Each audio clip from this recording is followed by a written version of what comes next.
the correct reactivity in the given chlorides with acetate in acetic acid is. Now acetate ion is a weak nucleophile.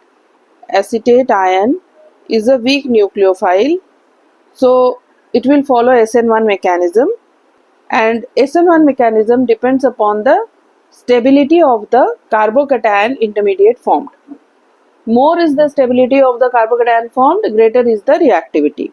Now in this case, this chlorine will leave as chloride ion. There will be positive charge on this carbon atom present here, and this positive charge on the carbon atom will be delocalized due to the presence of this pi electrons.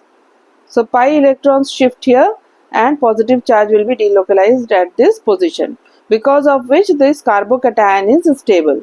Similarly, in this, let this be compound 1, compound 2, compound 3 and compound 4.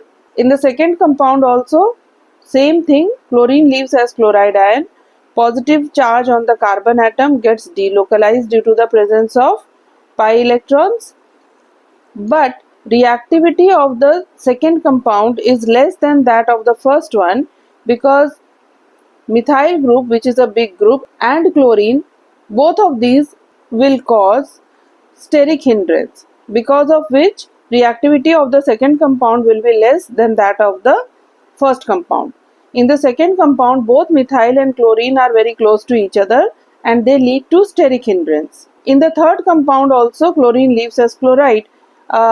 Positive charge is generated on the carbon atom, but this positive charge does not get delocalized. So reactivity of the third compound is less than that of the first and second. The fourth compound, chlorine is bonded to side chain. So here also chlorine leaves as chloride ion, and again the positive charge is not getting delocalized on the ring.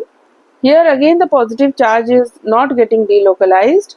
Therefore, the reactivity of the fourth compound is the least. So reactivity of the first one is greater than the second, second one is greater than the third, and third one is greater than the fourth. So correct option is option 2.